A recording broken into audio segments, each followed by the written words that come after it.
नमस्ते विद्यार्थी मित्रों, मैं शैलेश जय कनाडा राजहंस विद्या संकुल के ऑनलाइन टीचिंग क्लासेस में आप सभी का स्वागत है। तो आज हम पढ़ेंगे कक्षा 10 का हिंदी। जो आज का हमारा विषय है हिंदी कक्षा 10, उसी में हम जो दूसरा जो गद्य है वही पढ़ेंगे। जो दूसरा गद्य है बूढ़ी काकी, उसी के बारे में हम आज बात करेंगे। जो गद्य है वो बहुत ही अच्छा गद्य है, जो बूढ़ी काकी, उसी के बारे में हम आज बात करेंगे। ये जो कक्षा 10 में दूसरा जो गद्य है, यानी कि दूसरा जो पाठ है वो बूढ़ी काकी, उसका लेखक है प्रेमचंद्र। जन्म सन 1880 और ईस्वी सन निधन सन 1936 ईस्वी सन में हुआ था। हिंदी के उपन्यास सम्राट प्रेमचंद का जन्म उत्तर प्रदेश में वाराणसी के निकट लम्ही नामक गांव में हुआ था। उनका मूल नाम धनपत राय था। शिक्षा काल में ही उन्होंने अंग्रेजी के साथ उर्दू का भी अध्ययन किया था। प्रारंभ में वे कुछ वर्षों तक स्कूल में रहे। बाद में शिक्षा विभाग में सब डिग्री इंस्पेक्टर रहे और स्वाधीनता आंदोलन में भाग लेने के कारण उन्होंने नौकरी छोड़ दी और वे स्वतंत्र लेखक की ओर मुड़े। वे हिंदी की नहीं बल्कि समग्र भारतीय साहित्य के महान व्यक्तित्व हैं। अपनी आवाज़ जनता तक पहुंचाने के लिए उन्होंने उपन्यास, कहानियाँ और नाटक लिखे। उन्होंने अन्य भाषाओं से अनुवाद किए, निबंध लिखे तथा बालोपयोगी साहित्य की रचना भी की। गब्बन, वरदान, प्रतिज्ञा, सेवा सदन, प्रेमाश्रम, रंगभूमि, कर्मभूमि, निर्मला, कार्यालप, गोदान, मंगलसूत्र, अपूर्ण उनके उपन्यास हैं। मानसरोवर 8 भागों में उनकी लगभग 300 कहानियां संग्रहित हैं। प्रेम की वेदी, करबला और संग्राम उनके नाटक हैं। कुछ विचार, कलम और तलवार और त्याग आदि उनके निबंध संकलन है। तो इस लेखक का परिचय था। अब जो ये गद्य का जो परिचय है वो बूढ़ी काकी में प्रेमचंद्र ने ऐसे दयनीय वृद्धों की अवस्था की ओर हमारा ध्यान खींचा है जिन्हें उपेक्षा मिलती है और जो जीवन के हर क्षण का आनंद पूर्वक उपभोग करना चाहते हैं। यह मूल कहानी का संक्षिप्त रूप है। तो यहाँ जो बूढ़ी काकी है उस जो दूसरों के सहारे पर जी रही है और बहुत सी कठिनाइयाँ सह रही है। वैसे जो उसकी वेदना है वो यहाँ से प्रकट की है और बहुत अच्छे ढंग से उसने वेदना की है कि भाई दूसरों पर जीने के लिए कितना कष्ट सहना पड़ता है, वही जो यहाँ बात की है। तो चलो हम उस गद्य देखते हैं। तो यहाँ गद्य है, जो बुढ़ापा बहुधा बचपन का पुनरागमन हुआ करता है। बुढ़ापा बहुधा बचपन का पुनरागमन हुआ करता है। बुढ़ापा बचपन जैसा भी हुआ करता था। बूढ़ी काकी में जीभ से स्वाद के सिवा न और कोई चेष्टा शेष थी और न अपने कष्टों की ओर आकर्षित करने का रोने के अतिरिक्त कोई दूसरा सहारा ही नहीं था। यानी कि वो बूढ़ी काकी को अच्छा भोजन ही मिले वही उसकी एक आशा थी और उसको कुछ पैसे की या कुछ लोभ लालच उसमें नहीं थी और उसका जीवन ऐसा ही रहा कि उसको रोने के अंतरिक्ष उसके पास दूसरा कोई सहारा ही नहीं था। समस्त इंद्रियों, हाथ और पैर जवाब दे चुके थे। यानी कि उसकी समस्त इंद्रियां, हाथ, पैर, मुंह, आँख सब उसको वो बूढ़े होते हुए उसको वो काम नहीं कर रहे थे। जमीन पर पड़ी रहती और घर घर वाले कोई बात उनकी इच्छा के प्रतिकूल करते, यानी कि वो छे पूरे दिन जमीन पे ही पड़ी रहती, उसका कोई मानता भी नहीं और उसके प्रति कोई बात भी नहीं करता था। भोजन का समय टल जाता या उसकी मात्रा कम होती अथवा बाजार से कोई वस्तु आती और न मिलती तो वे रोने लगती थी। और उनका रोना सिसकना साधारण रोना न था, वे गला फाड़ फाड़ कर रोती थी।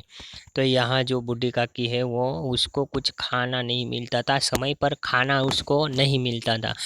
तब वह से उसकी जो वेदना थी, उसका जो दुख था वो असाधारण नहीं था, वो बहुत बड़ा दुख था। और वो जो रोती थी वो कुछ साधारण नहीं रोती थी, वो बहुत सी चिल्लाकर गला फाड़ फाड़ कर से वो रोती थी, यानी कि उतना उसको छे दुख होता था।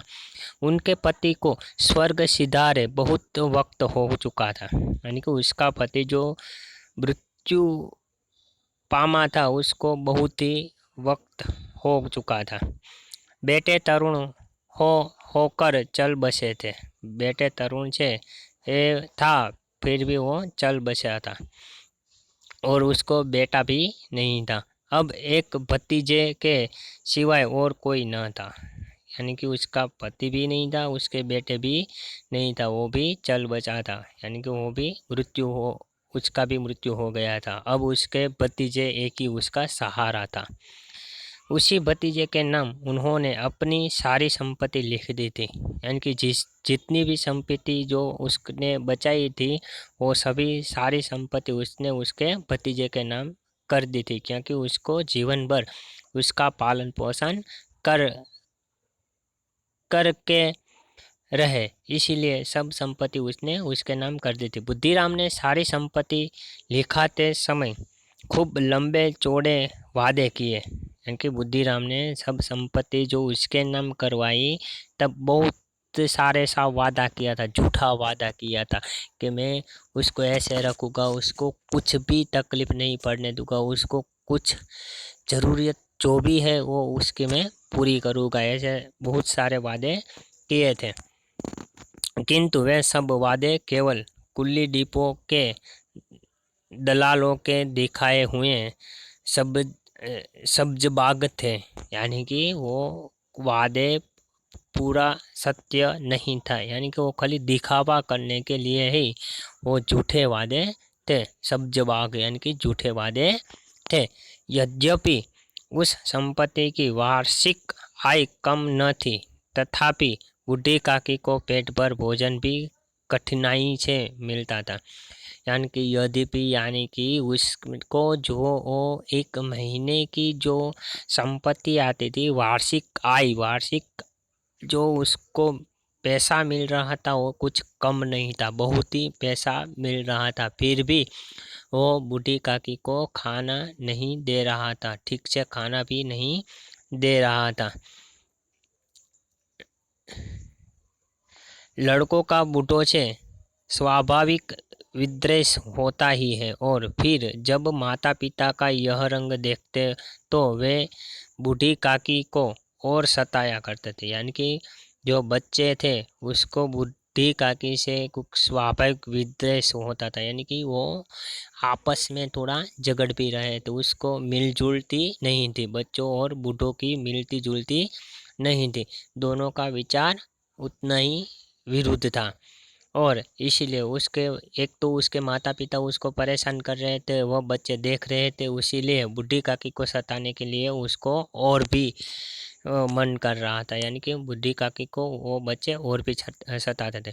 कोई चुटकी काट कर भागता, कोई उन पर पानी कुल्ली कर देता, यानी कि कोई बच्चे थे वो उसको चुटकी भरकर से वो भाग जाता था या उसकी मजाक करता था, और कोई उसके पर पानी की कुल्ली यानी कि पानी भी डालकर भाग जाता था। काकी चीख मार कर रोती थी, परंतु यह बात प्रसिद्ध थी कि वे केवल खाने के लिए रोती है। फिर भी वो बूढ़ी काकी से रोती थी, पर वो उसको बच्चे सता रहे थे इसलिए नहीं, पर उसको भूख लगी थी इसलिए वो रोती थी। उनके संताप और आर्तनाद पर कोई ध्यान नहीं देता था। यानी कि उसका जो अंतर से जो नाद, यानी कि वो जो आवाज़ कर रही थी, उस पर से कोई ध्यान नहीं दे रहा था।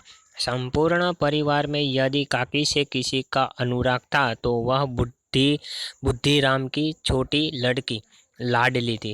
यानी कि संपूर्ण पूरा परिवार में जो बुढ़ी काकी से किसी का लगाव था तो वो बुद्धिराम, जो बुढ़ी काकी के भतीजे बुद्धिराम है, उसकी छोटी सी लड़की और लाडली, उसके साथ उसका लगाव था।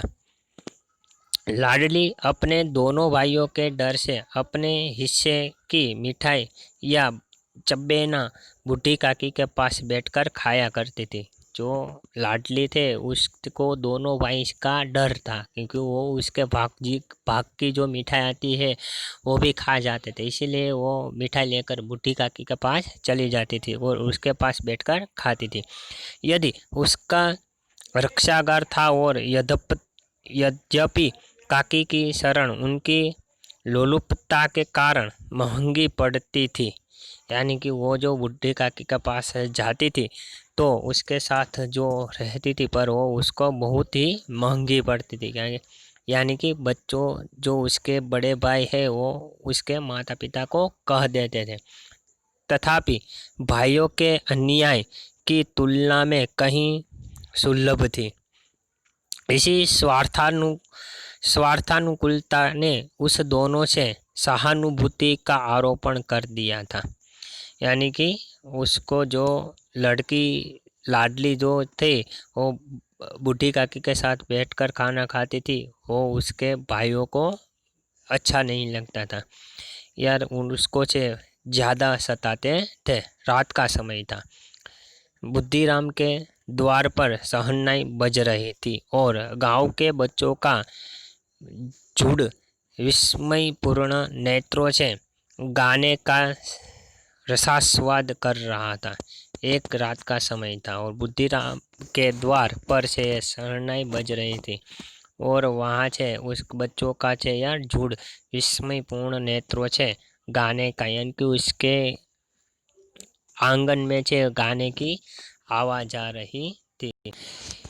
इसीलिए कि आज जो बुद्धिराम के बड़े लड़के मुखराम का तिलक आया है, यह उसी का उत्सव है। यानी कि बुद्धिराम का बड़ा बेटा जो है वो मुखराम, उसका तिलक का प्रसंग आज आया है, यह उसी का उत्सव है। घर के भीतर स्त्रियां गा रही थी और रूपा मेहमानों के लिए भोजन के प्रबंध में व्यस्त थी। तो ये जो उसका बहुत शुभ प्रसंग आया था, उसी में घर के आंगन में स्त्रियां भी गाना गा रही थी और रूपा जो बुद्धिराम की पत्नी थी वो सभी के भोजन के प्रबंध में व्यस्त थी। भट्टियों पर कड़ाह चढ़े थे, यानी कि भट्टियों पर से वो कड़ाह चढ़ा के रखी थी खाना पकाने के लिए। एक में पुड़िया कचौड़ियाँ निकल रही थी। एक बड़े पतीले में मसालेदार सब्जी पक रही थी। या जो कढ़ाई थी उस कढ़ाई में एक कढ़ाई में पूरियाँ और कचौड़ियाँ से पक रही थी और दूसरी एक जो बड़े तपेले थे उसमें सब्जी पक रही थी। घी और मसालों की सुगंध चारों ओर फैली हुई थी और घी और मसाले की सुगंध सभी तरह फैल चुकी थी। और बुढ़ी काकी अपनी कोठरी में बैठी हुई थी। तो यहाँ बुढ़ी काकी को एक कोठरी में रखा गया था। कोठरी यानी कि एक बंद मकान था, उसी में उसके भतीजे ने और रूपा ने, उसके भतीजे की पत्नी बुद्धिराम की पत्नी रूपा ने वहाँ कोठरी में अकेले रख दिया था। यह सुगंध उन्हें बेचैन कर रही थी, बहुत ही उसको बेचैन कर रही थी कि अब मुझे खाना मिलेगा, अच्छा खाना मिलेगा, ऐसे वो विचार कर रही थी। वे मन ही मन सोच रही थी कि इतनी देर हो गई कोई भोजन लेकर नहीं आया। तब जो वो जब से सब्जियां बन रही थी तब से उसको ऐसा लगा था कोई ना कोई मुझे भोजन देने आएगा, पर बहुत ही समय निकल गया। तब कोई उसको भोजन देने नहीं आया। मालूम होता है सब लोग भोजन कर चुके हैं। उसको ऐसा लगा है कि सब लोगों ने तो अब भोजन कर लिया होगा, इतनी देर हो गई है। यह सोचकर उन्हें रोना आया, परंतु अब शुकन के डर से वे रो न सकी। उसको बहुत सा दुख लगा कि सभी लोगों ने भोजन कर लिया पर मेरे लिए कुछ भोजन नहीं आया, तो उसको बहुत सा दुख लगा। उसको रोना आया, पर ऐसे शुभ प्रसंग में ये रोना अच्छा नहीं होता है, रोना अशुभ होता है, इसलिए वो रोती भी नहीं थी। बूढ़ी काकी की कल्पना में बूढ़ियों की तस्वीरें नाचने लगी थी। उसको ऐसे विचार आ रहे थे, अभी अच्छी अच्छी बूढ़िया जो मिलेगी, खाना तो मिलेगा, ऐसे उसको कल्पना, ऐसे वो तस्वीरें नाचने लगी। खूब लाल लाल फूली फूली नरम नरम होगी और कचौड़ियों में अजवाइन और इलायची की महक आ रही होगी।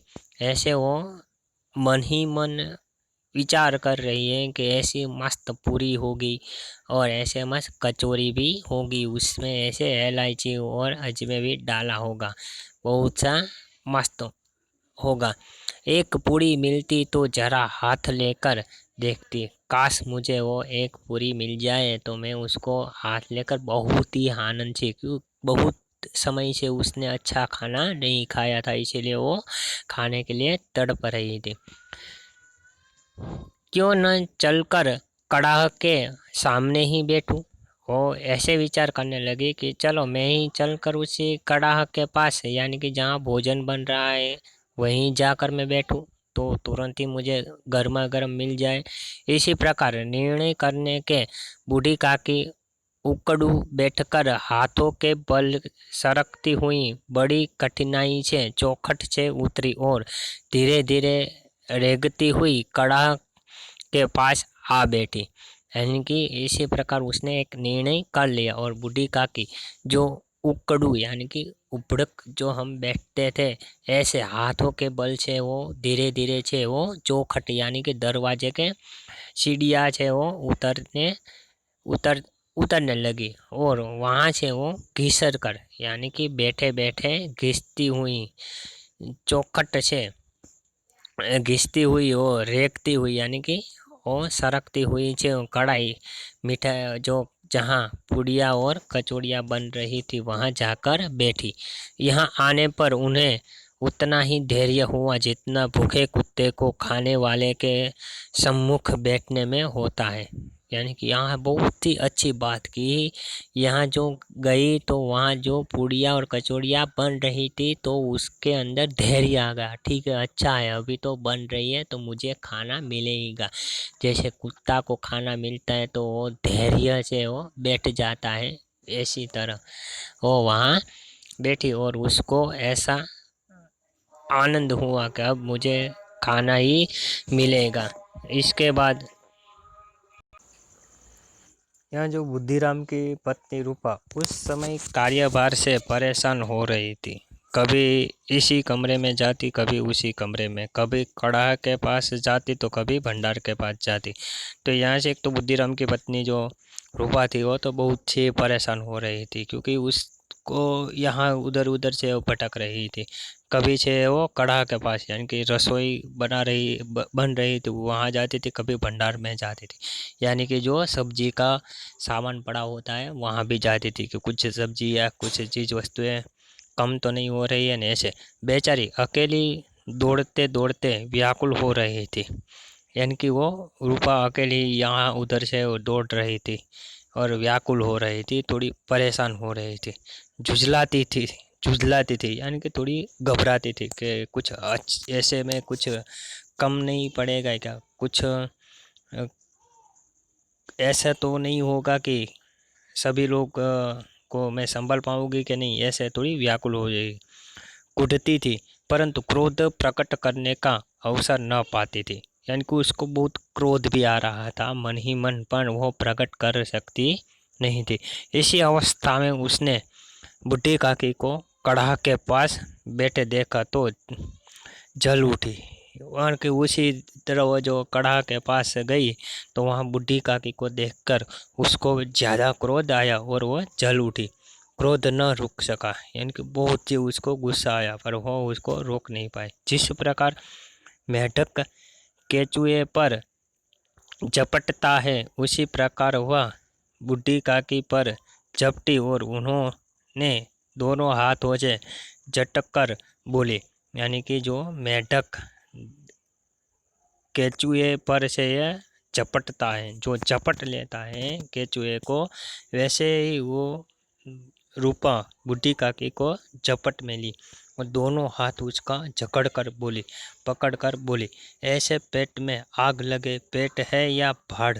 उसने से ये बहुत ही क्रोध से बूढ़ी काकी को जोर से कहा कि ऐसे अभी आपको भूख लग गई, आपका पेट है या भाड़ है, वाड़ है, ऐसे उसको बोला।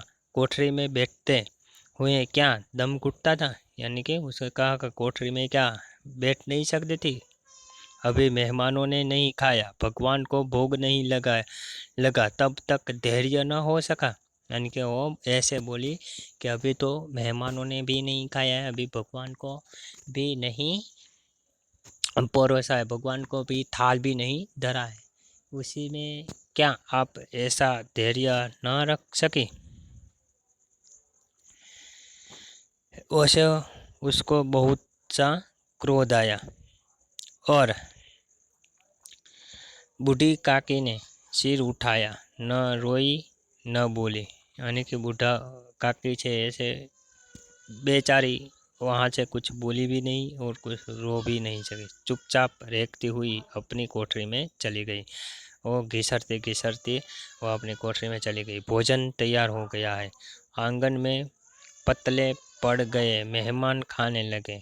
यानी कि भोजन तैयार भी हो गया है, सब लोग खाना खाने भी बैठ गए। बूढ़ी काकी अपनी कोठरी में जाकर पश्चाताप कर रही थी, यानी कि वो पश्चाताप कर रही थी कि ये मैंने क्या गलत किया, तो मैं अब खाने की राह देखूंगी, यहाँ जो खाना आएगा तो ही मैं खाऊंगी, ऐसा उसने पश्चाताप करने लगी कि मैं कहाँ चली गई। उन्हें रूपा पर क्रोध नहीं था, यानी कि रूपा वो भी ठीक उसी तरह ऐसे ही होने चाहिए, क्योंकि सब काम का भार उस पर था, इसीलिए उस पर बूढ़ी काकी ने रूपा पर क्रोध नहीं था, अपनी जल्दबाजी पर दुख था। यानी कि उसको ऐसी भूख लगी थी और वहाँ वो जल्द से पहुँच गई खाने के लिए, उस पर उसका दुख था।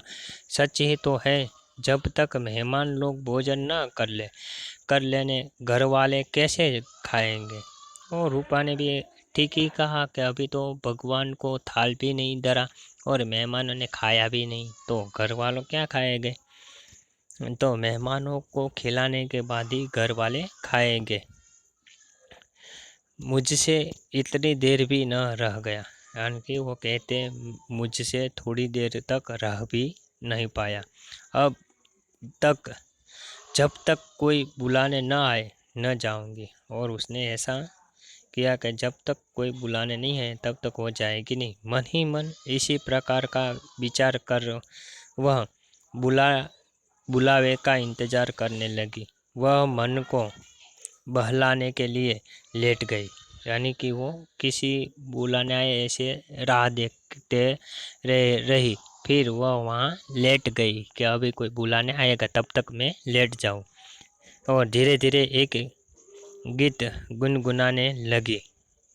उन्हें मालूम हुआ कि मुझे गाते देर हो गई, क्या इतनी देर तक लोग भोजन कर रहे होंगे। यानी कि गीत गाते गाते मुझे ऐसा वैसा लगा, एक तो गाना तो मैंने बहुत गाया, देर तो बहुत हो गई है, क्या इतनी देर तक कोई भोजन कर रहे होंगे, किसी की आवाज़ नहीं सुनाई देती, अवश्य ही लोग खा पी कर चले गए, मुझे कोई बुलाने नहीं आया। ऐसे ही मन में विचार करने लगी कि अवश्य अब तो भोजन समाप्त भी हो गया होगा, कोई उसको बुलाने भी नहीं आएगा, किसी क्या।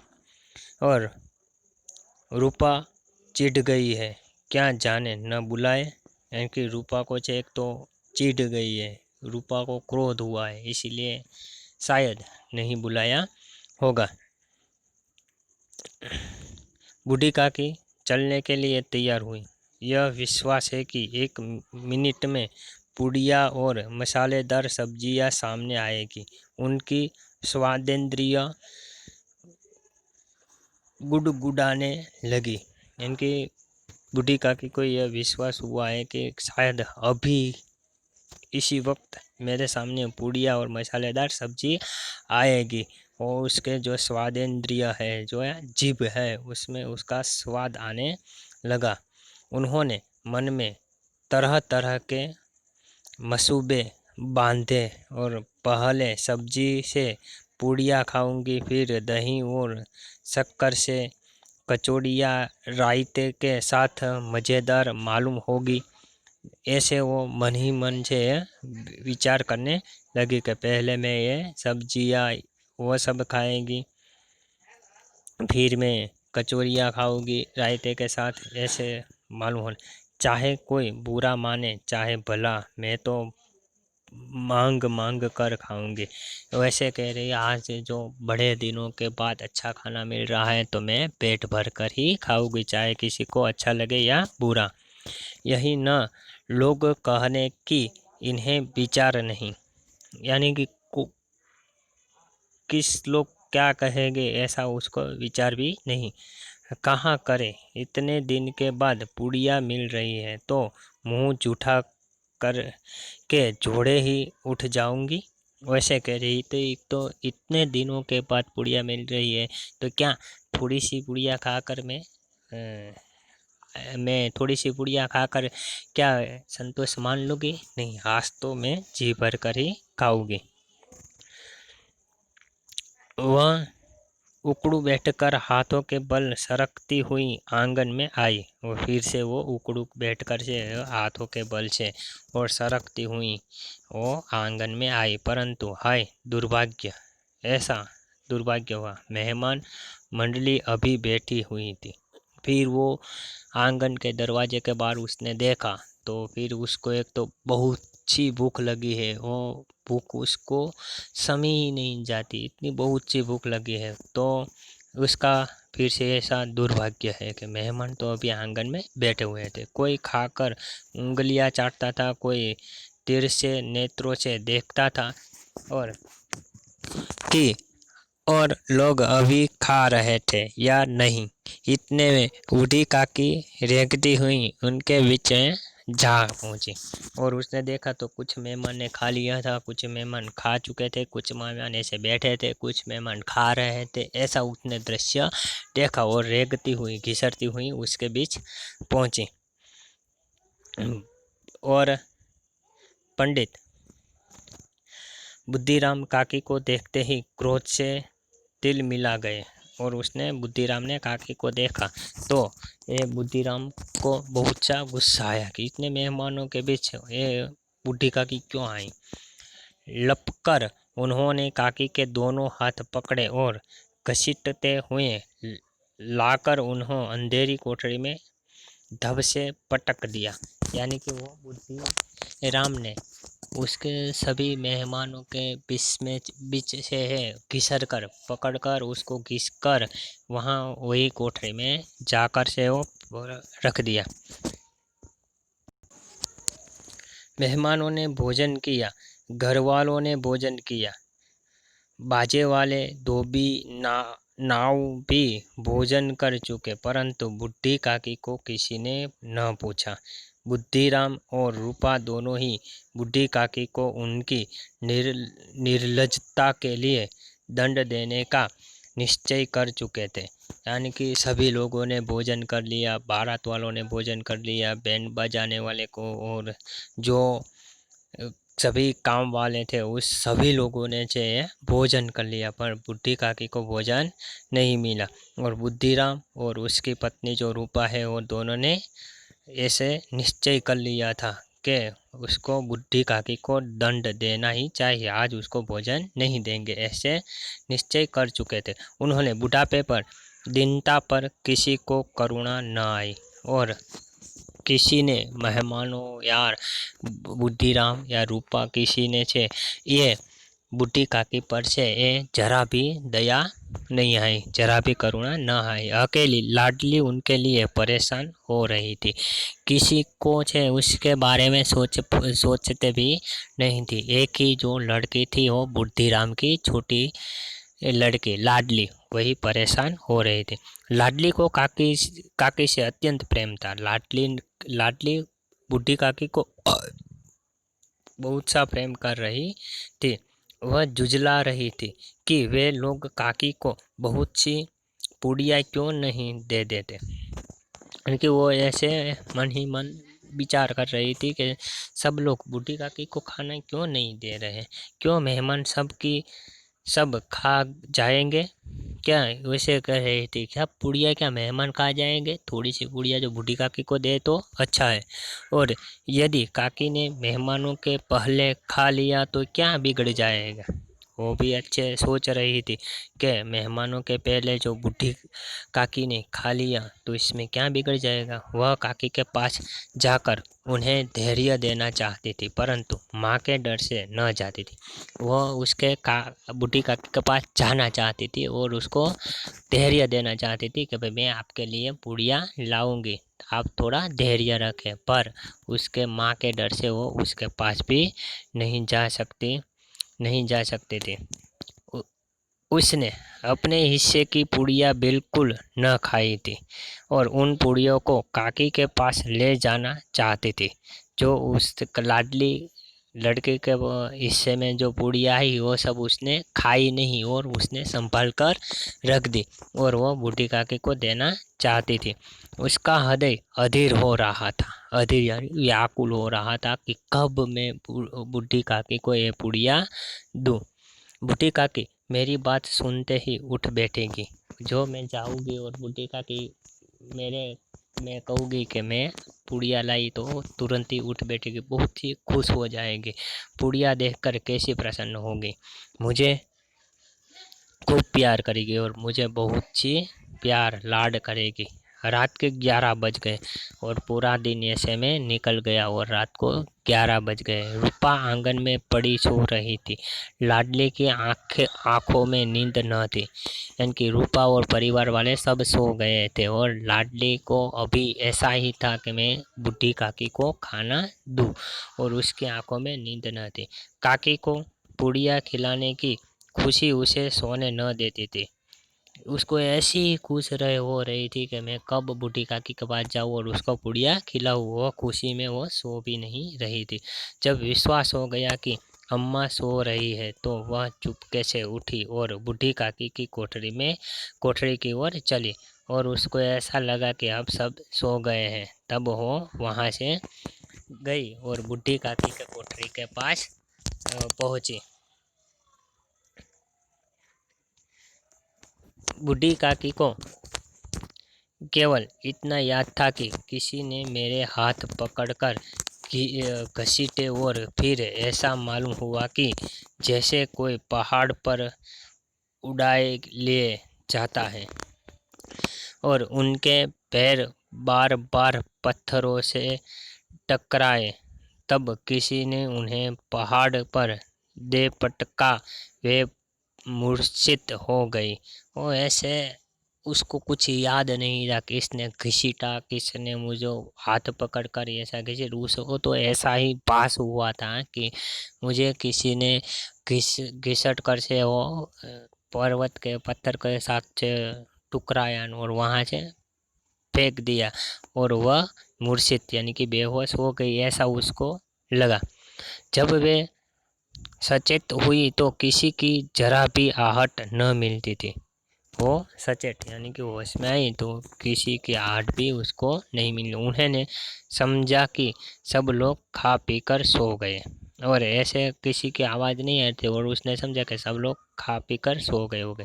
यह विचार कर काकी निराशामय संतोष के साथ लेट गई और वो उठी तो उसको ऐसा लगा कि सब लोग खा पी कर तो चले गए और अब उसको कुछ नहीं मिलेगा।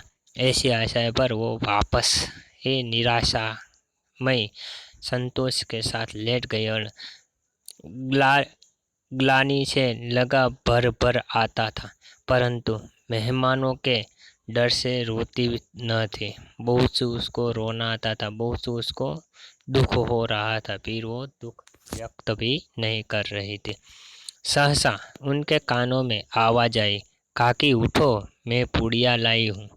तो उस समय थोड़ी देर में उसके सोते हुए ऐसी एक आवाज आई कि काकी उठो, मैं पुड़िया लाई हूँ। काकी ने लाडली की बोली पहचान ली और चटपट उठ बैठी। हाँ, फटाफट वो उठ बैठी और बहुत ही खुश हुई। दोनों हाथों से लाडली को टलोला टटोला और उसे गोद में बैठा लिया। लाडली ने पुड़िया निकाल कर दी और उसने तुरंत ही लाडली को पकड़ लिया और लाडली को लाड़ पाड़ करने लगे और लाडली को छे वो गोद में बिठा लिया और तो उसको सब माथे पर हाथ फिरा और उसको छे बहुत सा प्यार दिया और लाडली ने उसमें से वो पूरी निकाल कर दी। काकी ने पूछा, क्या तुम्हारी अम्मा ने दी है? काकी ने पूछा, क्या तुम्हारी अम्मा ने दी है? लाडली ने कहा, नहीं, यह मेरे हिस्से की है। और लाडली ने बहुत प्यार से कहा कि नहीं, अम्मा ने नहीं दी है, तो मेरे हिस्से की है, मैंने नहीं खाई, आपके लिए बचा कर रखी है।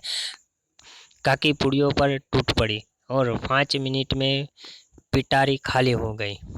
और जो काकी पुड़ियों पर तो ऐसे टूट पड़ी, कभी खाना देखा ही नहीं। और 5 मिनट में जो डब्बे में पूरी लाई थी वो खाली हो गई। लाडी ने पूछा, काकी पेट भर गया?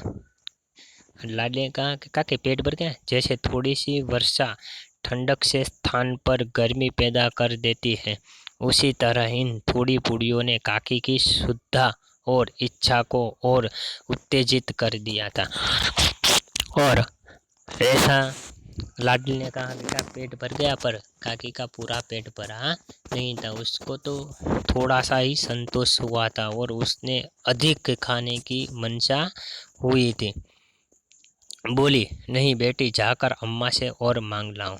उसने कहा कि नहीं बेटी, अभी तो बहुत सी भूख लगी है, और पुड़िया हो तो लेके आओ, अम्मा से मांग कर लाओ। काकी ने पिटारी को फिर लाओ। लाडली ने कहा, अम्मा सो गई है, जाऊंगी तो मारेगी। अम्मा तो सो गई है, अम्मा को मालूम ही नहीं मैं आपके पास आई हूँ, तो जाओगे तो वो तो मुझे मारेगी। काकी ने पिटारी को फिर टटोला और उसमें कुछ खुरचन गिरे थे, उन्हें निकाल कर वे खा गई। यानी कि डब्बे को उल्टा कर कर पीटा तो उसमें थोड़ा पूरी के टुकड़े पड़े थे, वह गिरा और वह खा गई। बार बार होठ चाटती थी और चटखारे भरती थी। बार बार वो होठ चाटती थी और हृदय महसूस रहा था कि और पूड़िया कैसे पाऊँ, और उसको ये ऐसे लग रहा था अभी और पूड़िया कैसे मिलेगी। काकी का अधीर मन इच्छा से प्रबल प्रवाह में बह गया और काकी को अधिक इच्छा होने लगी पूड़िया खाने की। उचित और अनुचित का विचार जाता जाता रहा और उसको ऐसा लगा, कहाँ से पूड़िया मिलेगी, कहाँ मैं जाऊँ, कहाँ से पूड़िया मैं पाऊँ। वैसे उसको अधिक मन से रह गया। वे कुछ देर तक उस इच्छा को रोकती रही और ऐसे भी वो कुछ इच्छा को रोकते पर उसको रोका नहीं गया। सहसा लाडली से बोली, मेरा हाथ पकड़कर वहाँ ले चलो जहाँ मेहमानों ने बैठकर खाना खाया था। और उसने लाडली को कहा कि चलो लाडली, मुझे वहाँ ले चलो कि जहाँ मेहमान ने खाया था, वहाँ थोड़ी घनी पूड़िया जो बची हुई होगी तो मिलेगी।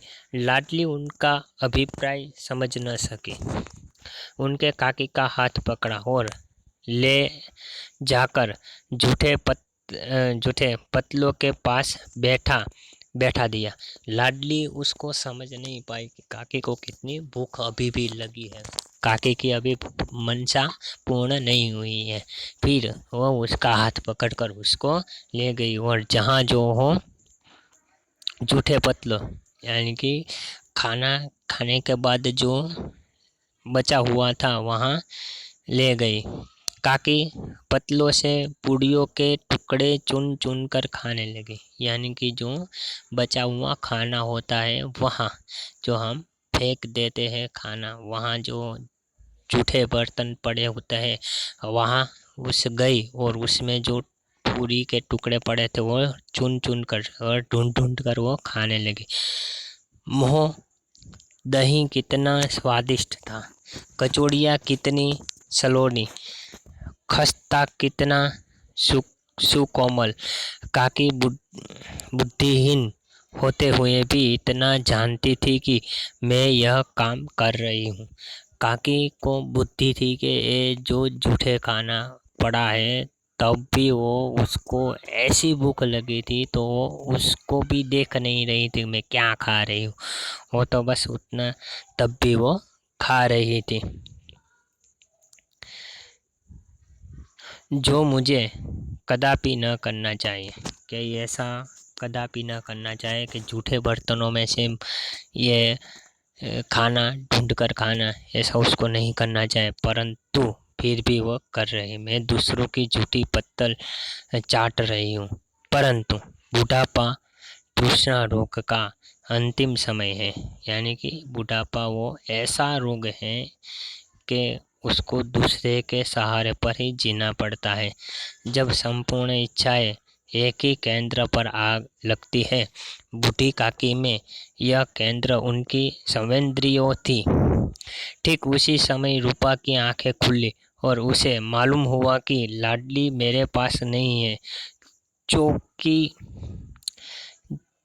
चारपाई के इधर उधर देखने लगी, कहीं नीचे तो नहीं गिर पड़ी।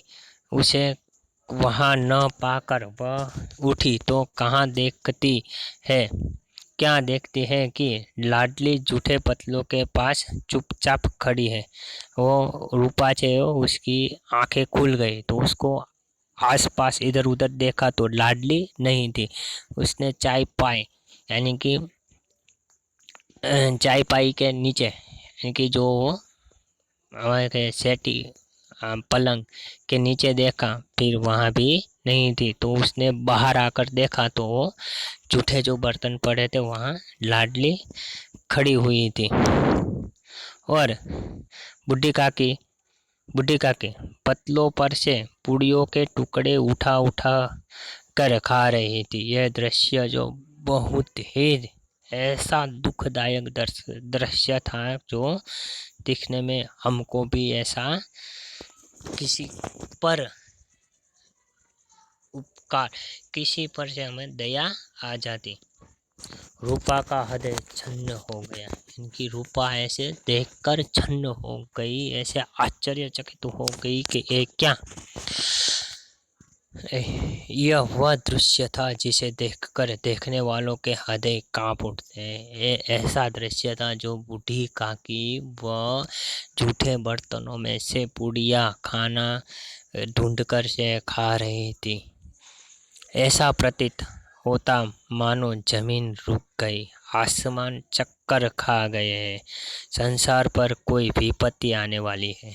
ऐसा दृश्य था कि कैसा दृश्य, कि जमीन रुक गई है, आसमान चक्कर खा गए, ऐसा दृश्य जो दिखने वालों का हृदय कांप उठता है। और रूपा को क्रोध न आया, शोक से सम्मुख क्रोध कहाँ, करुणा और भय से उसकी आंखें भर आई और वो रूपा भी रोने लगी। ऐसे बूढ़ी काकी को देखकर रूपा को भी रोना आ गया। उसके हृदय में भी दया की भावना आ गई। इस अधर्म के पाप का भागी कौन है? ये जो पाप किया उसने, कि ये बूढ़ी काकी का जिसने हमें सारी मिलकत दे दी है, उसका ये हाल देखकर उसको से लगा कि पाप का भागीदार कौन है। उसने सच्चे हृदय से गगन मंडल की ओर हाथ उठाकर कहा, परमात्मा मेरे बच्चों पर दया करो। अने उसने ईश्वर के आकाश में देखा और ईश्वर से हाथ जोड़कर माफ़ी मांगी, क्योंकि उसकी जो बूढ़ी काकी की हालत उसको दिखाई नहीं दे गई। और मेरे बच्चों पर दया करो, इस अधर्म का दंड मुझे मत दो, नहीं तो मेरा सत्यानाश हो जाएगा। यानी कि उसको ऐसा लगा कि मैं बहुत पाप किया है, इस पाप का दंड इसके बच्चों को भुगतना पड़ता है। तो कह रहे ऐसा पाप का दंड मुझे मत दो क्योंकि मेरा सत्यानाश हो जाए। रूपा की ओर स्वार्थपरता और अन्याय इस प्रकार प्रत्यक्ष रूप में कभी न दिख पड़े थे। वह सोचने लगी, हाय कितनी निर्दयी हूँ। और उसको सोचने लगी कि मैं कितनी निर्दयी हूँ, किसकी संपत्ति से मुझे 200 रुपया वार्षिक आय हो रही है, उसकी यह दुर्गति कि जिसकी संपत्ति हम खा रहे हैं उसकी ऐसी भिखारी जैसी हालत। और मेरे कारण ये दयामय भगवान, मेरे कारण, उस कहते ये सब मेरे कारण है दयामय भगवान, मुझसे बड़ी भारी गलती हुई है, मुझे क्षमा करो। और भगवान से वो माफ़ी मांगने लगते। रूपा ने दिया जलाया, अपने भंडार का द्वार खोला और एक थाली में सारा भोजन सजाकर से लिए हुए बूढ़ी काकी की ओर चली। और रूपा ने से दिया जलाया और वो कोठरी में वो खाना था उस भंडार उस कोठरी में गई और वहाँ से अच्छा खाना लेकर से वो पूरी खाना की थाली तैयार कर से वह बूढ़ी काकी को देने के लिए आई। और उसने कंठावृद्ध स्वर में कहा, यानी कि वो बहुत सा रोने वाला कंठ, बहुत सा बैठा हुआ कंठ, बहुत दुख भरे कंठ से उसने कहा, काकी उठो भोजन कर लो, मुझसे आज बड़ी भूल हुई, उसका बुरा न मानना। यानी कि उसने किस मुंह से काकी के पास जाए कि जिसकी संपत्ति हम खा रहे हैं उसी को भिखारी की हालत छोड़ दिया है। ऐसे देखकर वो उस काकी से माफ़ी मांग रही थी। परमात्मा से प्रार्थना कर दो कि वे मेरा अपराध क्षमा कर दे। वो बूढ़ी काकी को कहते हैं परमात्मा, ईश्वर को कह दो कि ये मेरी जो भूल की है वो मुझे माफ़ कर दे।